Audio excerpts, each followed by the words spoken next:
What is up, guys? Welcome back to week 5. Is this week 5?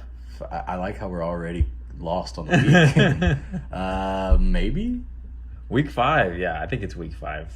If not, week 4, whatever. But yeah, welcome back to another week of the podcast. Guys, we got a good one for y'all today. Hope y'all enjoy it. We're going to primarily be talking about gi versus no gi. And as always, I got my co-host, Austin Ogle, here with me today. What's up, guys? And yeah, we're just gonna kind of dive into it and just see where this topic takes us, and yeah, we'll dive into it. So first off, I think it's probably important to differentiate between what our personal preferences are. Now, this isn't going to be some episode where we're bashing one or the other. So I'm going to just let y'all know real quick. Austin, go ahead and tell us what your preference is. So, guys, I'm going to be pretty much defending the no-gi side, all right? So hopefully some of you guys are listening and you're like, yes, finally someone's got my back. Someone's got the no-gi. Yeah, someone's got to represent, right? And I do prefer it. And I'll be your representative for the gi. So it's going to be a lot of me defending us, all right, guys? So hopefully y'all be happy to have me in your corner. And it just so happens to work out this way. We didn't plan it like this, but it just so happens to be our preference. And that'll eventually just give y'all a good idea of how we can bounce back between subtopics and all that. So first of all, we'll dive into the pros and cons, and then we'll go into maybe submissions and some stuff like that. So yeah, Austin, do you wanna I guess start us off with some no gi? Yeah. stuff? So, see, And we're not arguing. I'm just we're just if we're arguing, then we have to go get some gloves and just lay down some mats, and you go in a gi and I'll go in a no gi, and I got more grips, so I think I'd have a better option. Well, you won't be able to heel hook me, so. So I personally, I like the no-gi aspect. Me and you are a little bit different in our jiu-jitsu path, right? You compete. You love to compete. You've been trying to get me to compete. I keep giving you excuses because I'm scared. But I like to think no-gi is more practical in my line of work. I work in law enforcement right now on the correctional side. So if I have to go hands-on with somebody or have to use force, I don't have a gi to grab a hold and pull guard and lapel choke and all that good stuff. I can't do that. So I'm learning jiu-jitsu in the practical manner of how I can use it out in my field of work. So I like no-gi because it kind of mirrors what I'm going to have, right? If some dude's coming at me, I'm going to have to grab a hold of an arm. I don't get to have those extra grips. And so that's kind of why I preference. And that makes sense to me. Yeah. Like we were talking before we started, that makes sense to me, Yeah, I mean, it's just, I don't know. Ever since I got started, I was like, okay, I like this. This is a little more realistic, right? Very rarely am I going to be fighting a dude in a bathrobe. So, I kind of want to make that a little more realistic. It's okay to laugh. I know. I see you fighting it back. Plus, I get real sweaty, so I can kind of slip out of submissions. Yeah, so that's So just to counter what you're saying, so that is one of the reasons why I traditionally like the gi, because if you're setting something up and you got it locked in 80, 85, 90%, as long as you don't do anything to like really backtrack your progress on that, it's gonna get locked in. You're gonna get the submission. Yeah. And man, don't we all love the submissions? Yeah, it must be nice. I don't know. Haven't gotten there yet. Okay. So from that aspect, it is nice to lock something in and know that the sweat isn't going to help them get out of it. It's going to be, I guess, a little more technical. And I'm glad not more technical, but I'm glad you talked about the real life scenario of you being in your line of work and you saying that it's going to be more realistic, because I think that's a good subtopic to talk about. I think it is important to know why you're training for this martial art. If you're training specifically for a real life scenario or MMA, then yeah, no-gi is probably going to be your best bet. And if you're training for sport jiu-jitsu, IBJJF tournaments, worlds, AECC, you're probably gonna prefer the gi because that's traditionally what you see in that culture. So, and if you're one of those people who do it for fitness purposes and you're doing it just to get fit, then it probably doesn't matter to you what you do. You just enjoy the fact that you're doing something. You may like the gi because it's more of a sweat aspect. Yeah. It's especially, South Texas or Central Texas, I guess, summertime. What are we, South Texas, Central Texas? I'd consider us South Texas. You know what, South Central Texas. South Central, there, yeah. But it gets pretty warm, so, Those summer sessions, you got an extra layer on. Like rolling in and it's long sleeve. You're burning a little bit extra calories. Yeah, we'll say that. Dropping water weight's pretty easy here in summertime rolling gi. Right. But, ever since you've known me, and I'm sure you guys, if y'all did listen to that UFC episode that we did, I love MMA. I love the sport. It's what I got started watching at a young age, and that's what got me eventually into jiu-jitsu and whatnot. I would love to one day be able to step in a cage and try the sport out at least once. I want someone to punch me in the face and us be like, hey, good punch. Hold on, guys. We're going to pause the podcast. You're not punching me in the face. All right, he just punched me in the face. So I hope to train MMA one day. I hope to be able to put myself in that sport.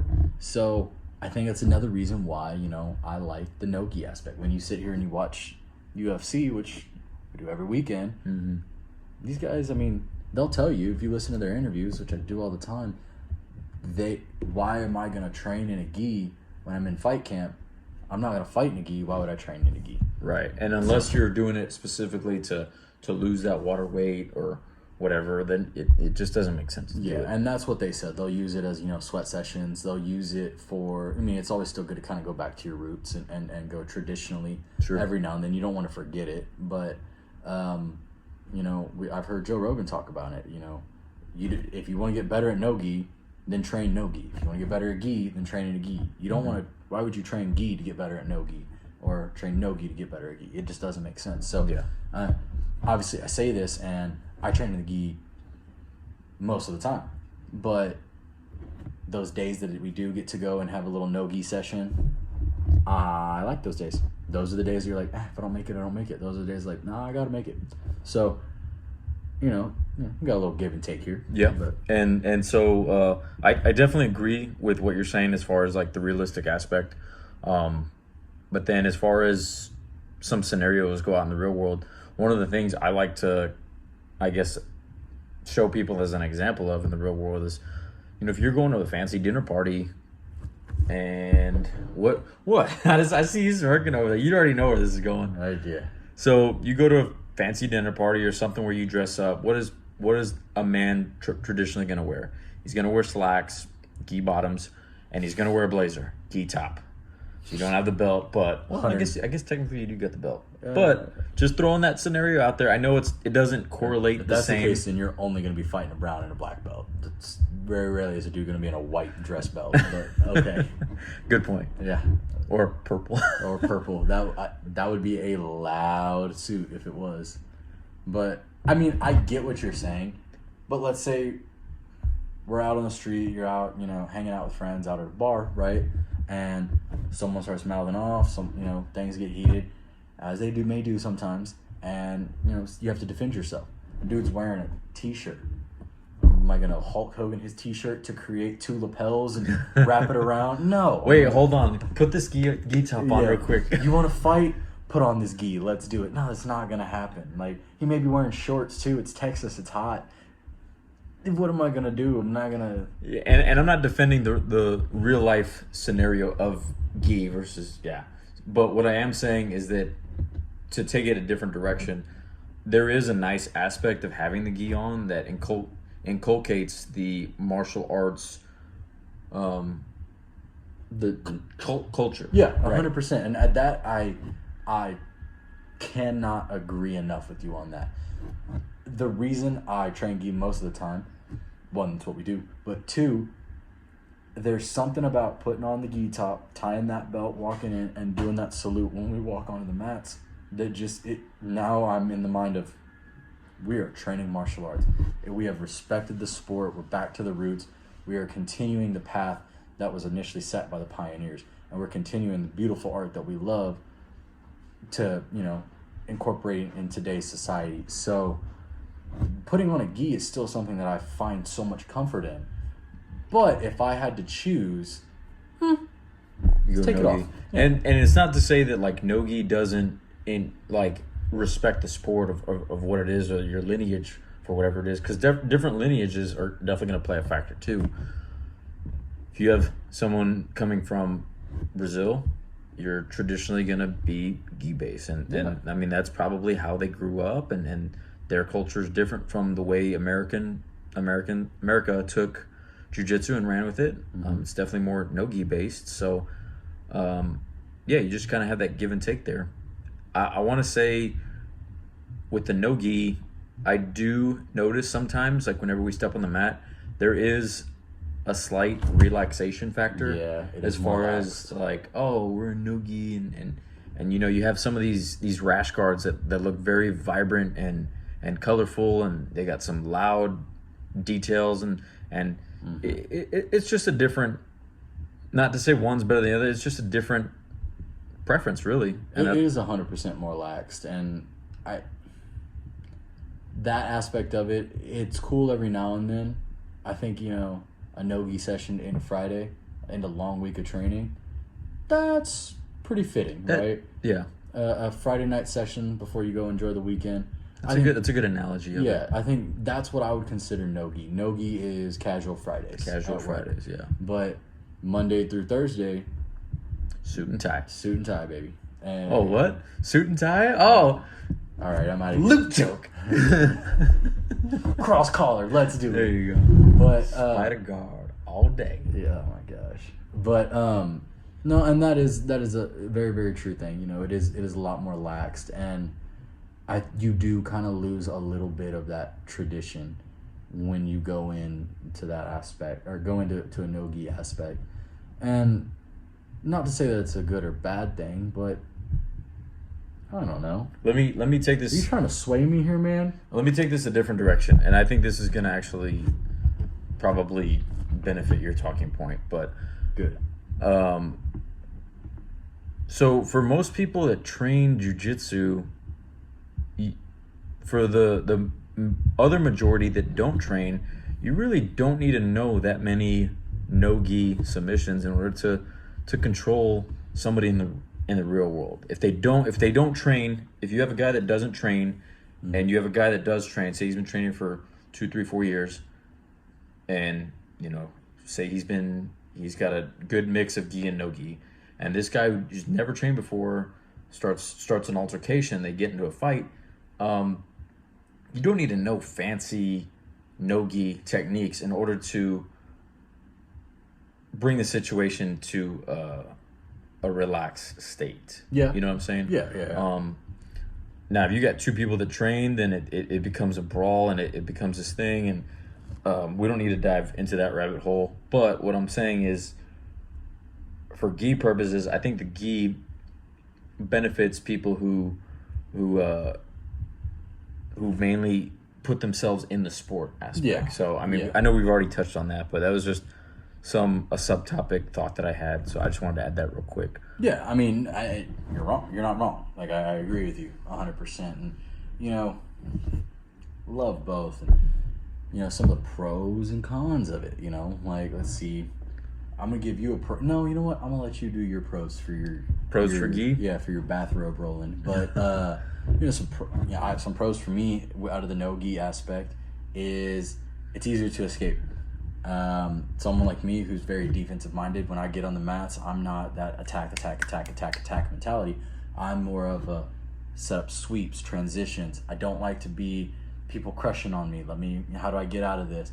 This dude's about to get me in an armbar. How can I get out? I'm a defensive minded guy.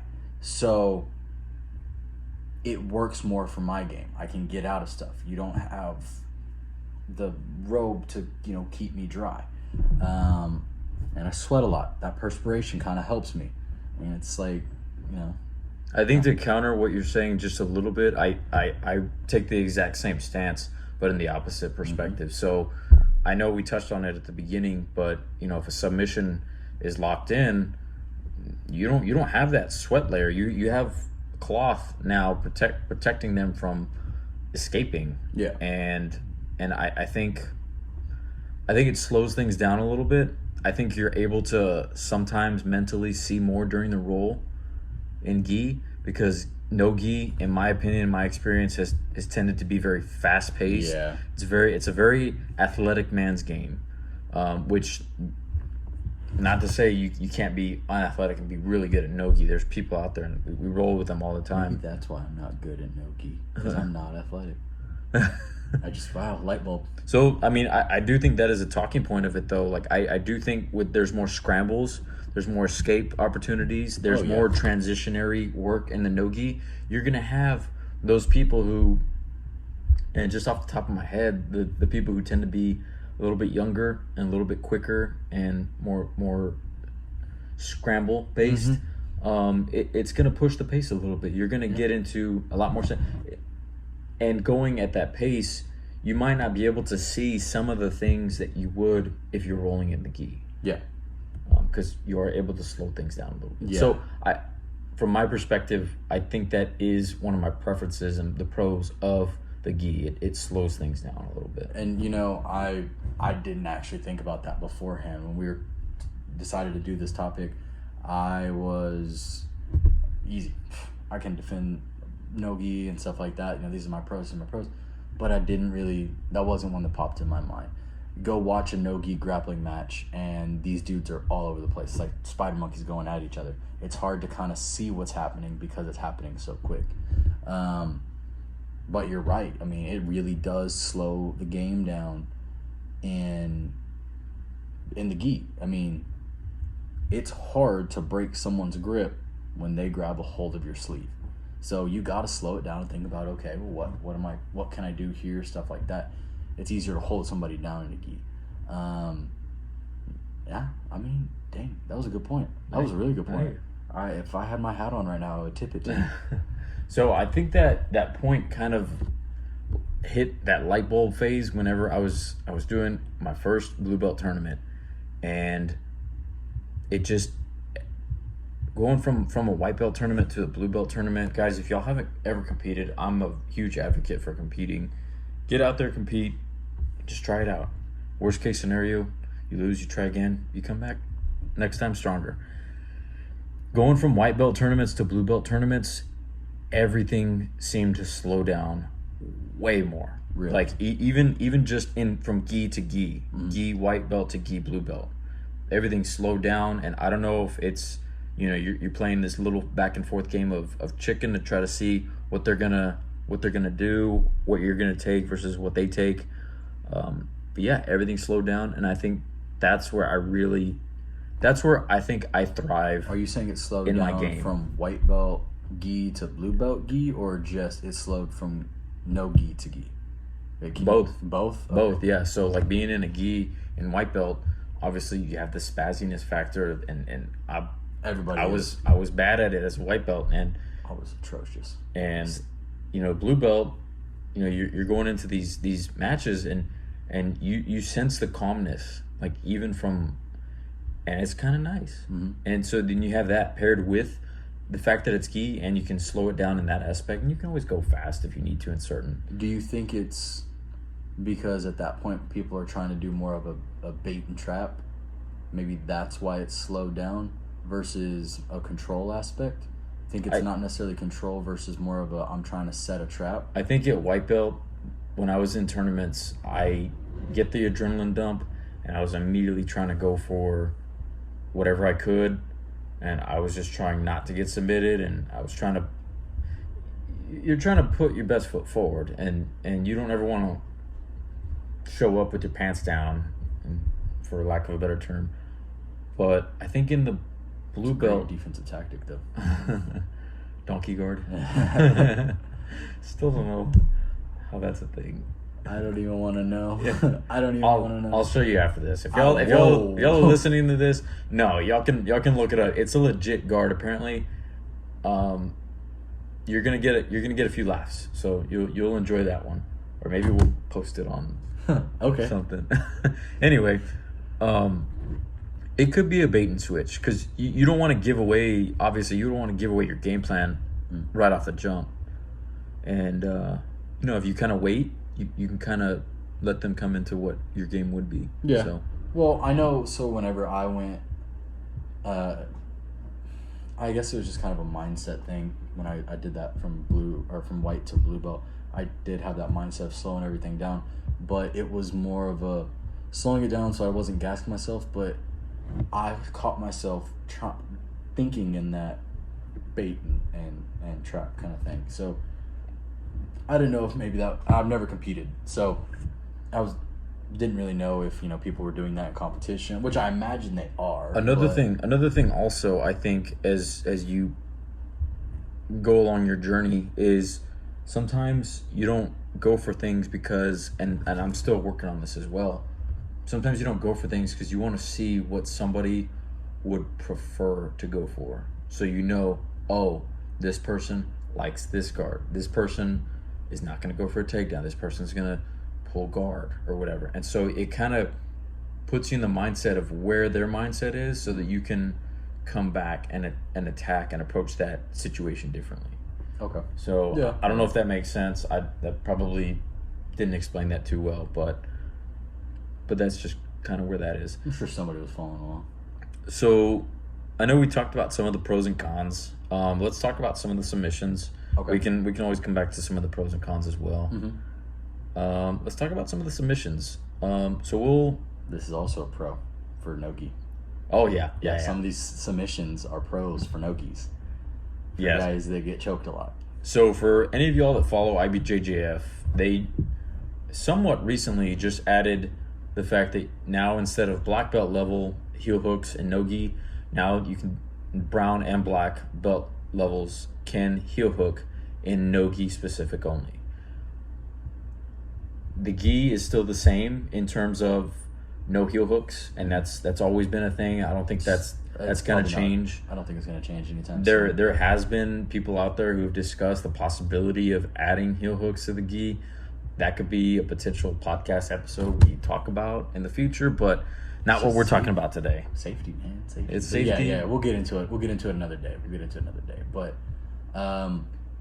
But you do have the heel hook in the nogi, so that is a benefit to being in the nogi. And I've noticed from watching a lot of grappling matches, most of the time in nogi, I see people going for the legs. Mm-hmm. It's like the moment they took the gi off, they decided to stop attacking the upper body and start attacking the lower body.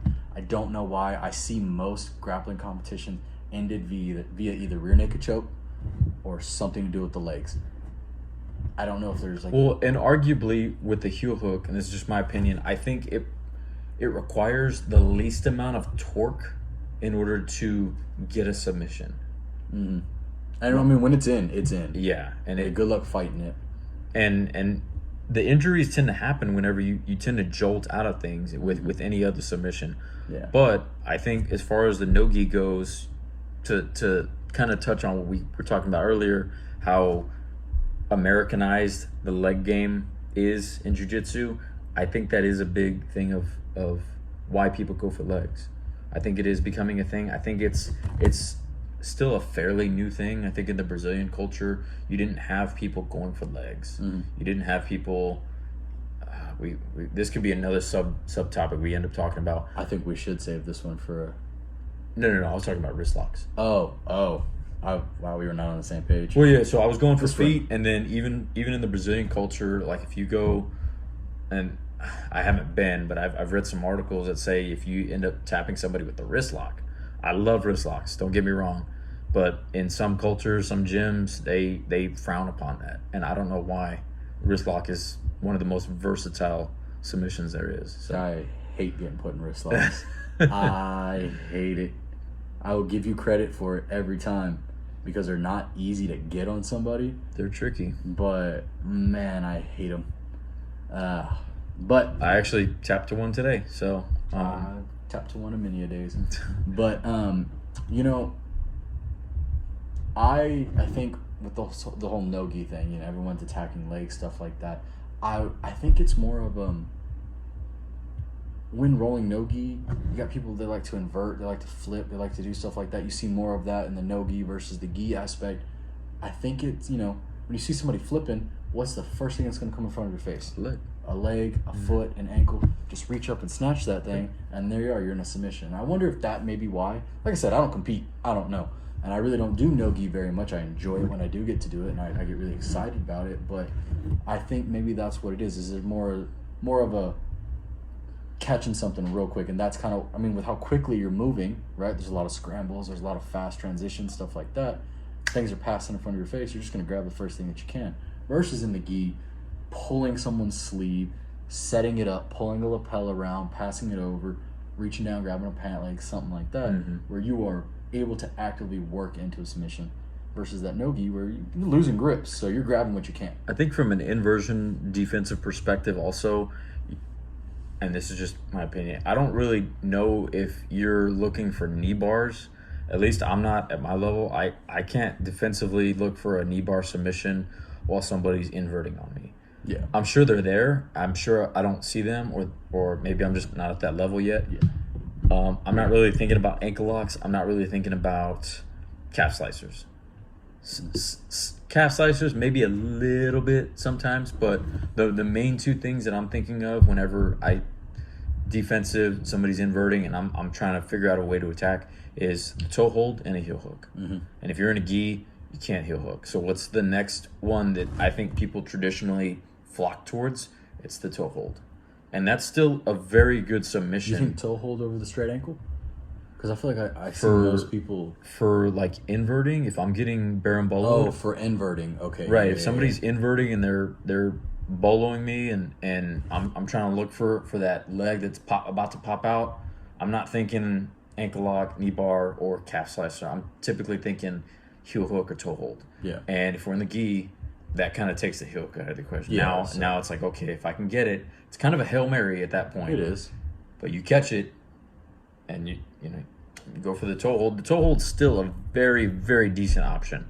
And a lot of people get really good basing their whole game off of toe holds. But unfortunately, toe holds are only allowed at our level in certain competitions, though. In certain competitions, yeah. I know. I don't think IBJJF, IBJJF? the ABCD Elemental P organization, I don't think they allow it. But yeah, I know there's local grappling competitions that will. And so I think that bothers me. Why Yeah. can we not have just a universal set of rules? Like it took. Well, that's what IBJJF is attempting to do. Yeah, if they can get these small local, like more smaller local tournaments to get on board, but some of these small local tournaments don't agree with these IBJJF rules, which I kind of enjoy. Add a lot of. But it's so confusing.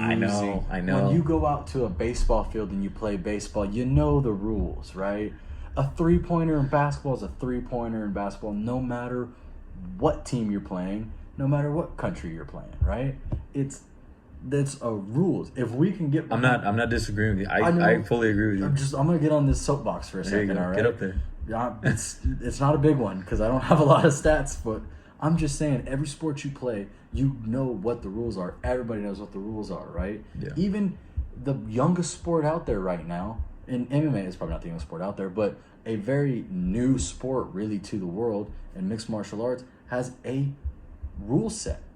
You can't knee a downed opponent in the head. You can't soccer kick him in the head anymore. Thanks, Pride. No 12-6 elbows. No 12-6 elbows. You can't fish hook, can't eye gouge, nut shots. Everybody gets that. That's right? it. I'm out. You can't hit him in the nuts? What? I'm done. I'm done. But when you go into a fight, a sanctioned fight, you can pretty much guess what the rules are going to be. Now, there might be a little small variations based off state commission, stuff like that. But you get the gist of it.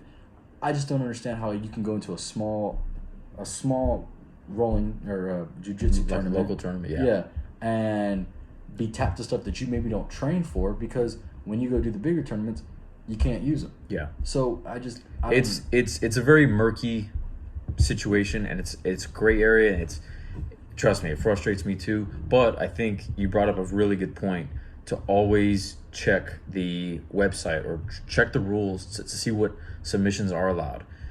But you're also the kind of guy that's going to read that whole terms and conditions page. Most people are just going to sign up and be like, I got this. So I like leg attacks. I love leg attacks. I don't think that, and we don't need to go down this tangent that hard, but I don't think heel hooks should be allowed in the gi. I still believe in that, but I do like leg attacks. I don't think we should go away from them. At the same time, there are some local tournaments, and I think most of the submission hunter tournaments at Blue Belt, they pretty much allow everything as far as IBJJF goes. Yeah. They allow you to do any of toe holds, knee bars, calf slicers. I think the only differentiating factor is typically the heel hook versus in gi or no gi. It's because it is a dangerous submission. It is. Man. You It can is. Really And tear up if someone's someone's about to jolt out and they turn the wrong way, it can really mess with people and put some people out for a long time. It's tough to train a heel hook because if you're trying to show someone how to do it and they're still learning and they do it the wrong way, Yep. training partner's done. Mm-hmm. So, and isn't that the goal at the end of the day? Is to take care of your training partners. yeah, I feel like that's a pretty common theme in every one of our podcasts is, we're taking care of each other. This is a sport of love. We're respectfully trying to beat each other up and respectfully trying to choke each other out. So, but always read your rules. There are tournaments out there that if you like training leg locks and going for stuff that's traditionally done no gi, you can find tournaments out there that will allow you, at least at the blue belt level. I know at white belt level they really limit what you can do a lot, so just read the rules. Yeah. I mean, you can't really say anything more than that. Like you gotta know your rule set. So, but let's go back to what we were talking about, some pros and cons of submissions. While we're sitting here talking about it, I don't know why, but it popped in my head. Another pro. Come on, no-gi guys, y'all got me on this, and gals. Sorry, my bad. We don't get choked out with our own clothing. That right there, I'm just saying, that's kind of a win for us. Yeah. Okay. All my no-gi people right now are like, hell yeah, brother, preach. Preach it. Preach it. They're probably not, but in my mind, this corner back here, this is the no-gi corner. That's the no-gi corner. We're getting rowdy right now. Yeah. It's not fun getting choked with your own shirt, or your own bathrobe. It's the third time. I think it's fun. Yeah, well. I think it's fun choking people with it. Yeah. So going back to the submissions, I kind of want to take it a different direction now, because I know we talked about leg attacks and heel hooks versus gi no gi. Let's talk about the amount of submissions you have, the way more submissions you have at your disposal in the gi. Well, yeah, you're using a weapon. You're my clothing. Your clothing, my clothing has now become a weapon. So of course just you got more submissions. Just to throw some of them out there. You got the cross collar. You got the loop choke. You got anything with the lapel. You got bread cutter chokes. You got clock chokes. There's the list goes on, right? You got a wing choke. I don't know. I don't know why I started because I'm kind of. You're just gonna keep going, and you got bow and arrow, which I guess you could do no-gi as well. You could. Ezekiel, Ezekiel is also. So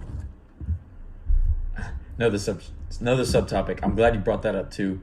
As far as like gi versus no gi on some submissions, there are some modifications you can take in order to get these same submissions. Can't modify a cross collar and no-gi. That's true. That one is true. Yeah, that one's not happening. Which is one everybody goes for. Yeah, it's one of the first ones you learn. You look at the collar of my shirt and you're like, nah, I'm gonna choke you out with it. Great, thanks. X choke. So the bow and arrow, yeah, if that thing gets locked in, it's under somebody's neck, that thing's hard to get out of. And the only version of the the only version of the bow and arrow that I know of in no-gi involves obtaining a gift wrap. And I don't know, like no-gi, you're sweaty, you got the gift wrap. Dude. You can probably just pop that over, and now you turn towards them. Alexi Olenek? I don't know. Alexi Olenek? You talking about Ezekiel's? Or bow and arrows? I was on Ezekiel's. Are you going bow and arrows? I was talking about bow and arrows. Oh, I'll hold my Alexi Olenek comment till we get to Ezekiel's. Let me point at me when we get there. Yeah, apparently I'm lost. We're there. But as far as the bow and arrow, you can't really wrap anything underneath it unless you have that gift wrap. Yeah, which we've worked out before actually when we were flowing. I'm sure there's other variations of it, but go ahead and speak on Olenek. Oh, all right, I'm in. All right, tag me in, guys. Tag, you're it. Tag, I'm in. But I mean, the Ezekiel, I guess, is something that because I made that comment while you were talking about gi chokes, and I said the Ezekiel and immediately tried to backtrack because Alexei Olenek does it too. I mean, he's built his whole career. Dude, he's got like 50 something wins, and like 20 something of them are exactly Ezekiel's. He holds that, but okay, I just really don't like getting choked out with my own clothes, man. I shouldn't have to worry about what I'm wearing being my demise. It sucks, all right? I just don't like it. Choke me out with your arms like a man, not my shirt. Jeez. But the Ezekiel is one that I do like that translates pretty well. Yeah, and when you can modify, I'm obviously joking about the whole choke thing, but when you can modify. Who said that? When you can modify a gi choke into a no gi submission, I think it really adds a lot of credit to that submission, or a lot of credit to your game. If you are a bow and arrow guy and you love going for bow and arrows, and we all know the guys that love going for bow and arrows, if they can still manage to translate that into a no-gi game, then in my mind you have mastered that bow and arrow, because no matter what, it's always in your back pocket that you can go to it no matter the situation. So I think that's really a credit to the person more than the gi versus no gi thing. But yes, you're right. There are so many more chokes. There's so many more things you can attack, which is why I like getting out of the gi, but whatever. I'm going to defend the no gi. Come to the dark side, brother. Yeah, come to the dark side, exactly. So one of the things I do like, and I didn't realize it until you were speaking on it just now, and I was like, well, there's this point too that I do like in the no-gi aspect. If you master something in the no-gi, it is always going to be there in the gi. Mm. And I mean, you could get that from the story that you were telling, but now we're just vocalizing it. You master something in the gi, it might not be there in the no-gi, and maybe you just didn't work it, or there's no modification, or modification doesn't really cinch it how you want. And there's a bunch of factors that go into it. If you master something in the no-gi, you pretty much got it locked down. It's gonna be there. There isn't a submission aside from the heel hook. Yeah, but how many people have mastered the heel hook? There's probably a lot, actually. I said that, and in my mind I was like, oh great, someone's gonna come and be like, hey, I mastered it. Ryan Hall. Well, he's mastered everything, so that dude's just really good. But no, you're right.